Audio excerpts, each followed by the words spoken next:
এটা হচ্ছে Epson AC-T231M printer. আজকে আমি দেখাবো এটা দিয়ে কীভাবে খুব সহজে স্ক্যান বা ফটোকপি করবে। আমি ফটোকপি করব, পেপার সেটিংসে যাব, তারপর এখানে কাটশিট আছে, কাটশিট দিয়ে ফটোকপি করবে। এখন বলতেছি উপরের ঢাকনাটি উঠিয়ে ফেলতে হবে।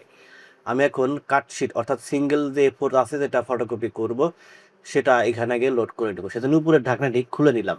আপনাকে প্রিন্টের ডিসপ্লেতেই বলে দিবে কোন ঢাকনাটি খুলতে হবে, কখন এটি লোড করতে হবে। তো প্রথমে ঢাকনাটি খুলতে বললো, আমি খুলে দিলাম। এরপরে A4 সাইজের এই পেপারটি একদম প্রিন্টারের ডান পাশে এখানে যে এরিয়া আছে এরিয়ার সাথে একদম গা ঘেঁষে এখানে লোড করে দিলাম। সমান সমানভাবে, বাঁকাভাবে যেন না হয়, সমানভাবে দিয়ে দিব। এখন এখানে ওকে আছে, ওকে দিলাম। এখন এখানে হচ্ছে পেপারের সাইজটা কেমন, কোনটা নেবেন, এখানে যাব, তারপর এখানে A4 আছে, A4 সাইজটা নিলাম, এখানে ওকে দিব। এখন এই প্রিন্টারটি এই A4 সাইজের পেপারটিকে ভিতরে লোড করে নিয়ে প্রিন্টার নিজের মতো করে সেট আপ করে নিবে। তো এখানে প্রিন্টার নিজের মতো করে A4 পেপারটিকে সেট আপ করার জন্য চেষ্টা করতেছে। তো পেপারটি প্রথমে ভিতরে নিয়ে নিচ্ছে, তারপরে এখানে এখানে মেসেজ দিচ্ছে এটা কিন্তু ঠিক মতো লোড হয় না, এটা বলতেছে ঠিক মতো লোড হয় নাই, অর্থাৎ ঠিক মতো আমাদের লোড করা হয় নাই।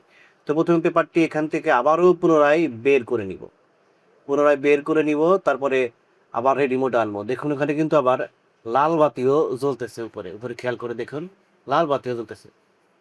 পেপারটা আবার বের করে নিব, ঢাকনাটি সরিয়ে নিব, আবার ওকে দিব, দিয়ে আবারও সেই আগের মতো রেডি মোডে আনলাম। এখন পুনরায় আবারও A4 সাইজ পেপারটা আবার পুনরায় লোড করব। এই সিঙ্গেল শিট এরকম লোড করতে গেলে একটু অসুবিধা হয়, কারণ সেন্সরের সাথে ঠিক মতো না মিললে এটা ঠিক মতো ডিটেক্ট করতে পারে না প্রিন্টারটি।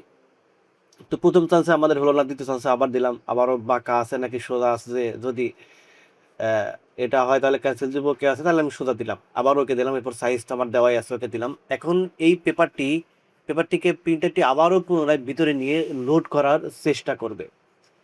যদি ঠিক মতো লোড হয়ে যায়, সেন্সর যদি ঠিক মতো পেয়ে যায়, তাহলে এটাই সেট আপ হয়ে যাবে, আর কোনো মেসেজ বা লাল বাতি প্রিন্টারটি দিবে না। এখন দেখুন হোম পেজে চলে আসছে, কোনো ইরোর বা কোনো লাল বাতি নেই। এখন আমরা এই পেজটি হচ্ছে ফটোকপি করব। প্রথমে এখানে আগে দিয়ে নিব, এখানে বাজবর এখানে এরিয়াতে দিয়ে নিব। এখন এখানে ফটোকপি অপশন আছে, সাদা কালো নাকি রঙিন দিব। তো এখন যদি কোনো সময় আপনাকে যদি সমস্যা হয়, পেপার আটকে যায়, এখানে টিপ দিয়ে পেপারটি বের করে নিতে পারবেন, আবার ধাক্কা দিয়ে স্ক্যানারের ইউনিটটি এখানে লাগিয়ে নিতে পারবেন। আবারও এটি আবার লোড করে নিলেন। এখন লোড করার সময় এখানে আবারও এখানে গেলাম, এখানে সাদা কালো নাকি রঙিন, সাদা কালো দিলাম।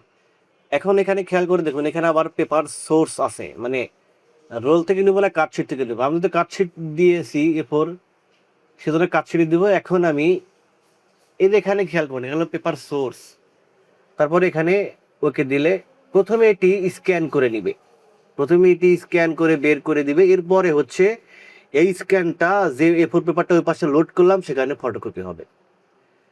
তো এখানে এটা হলো আমার লাস্ট অরিজিনাল, মানে আমি আর ফটোকপি করবো না, এটা এখনকার মতো লাস্ট অরিজিনাল দিলাম। এখন যেটি এখানে স্ক্যান হলো, এটা আবার ওই পিছন পাশে যেখানে সিঙ্গেল কাট সেটা আমি A4 পেপারটি সেট করেছিলাম সেটার উপরে প্রিন্ট হচ্ছে।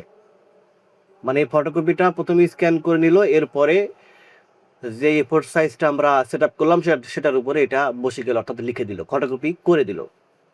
এখন ডিসপ্লে এখানে ওকেতে ক্লিক করে দিব, আবার ওকে দিব, ওকে দিলে তাহলে পেপারটি এখান থেকে ইজিভাবে বের করে ফেলতে পারবো। তো এইভাবে আপনি স্ক্যান বা ফটোকপিও করে নিতে পারবেন।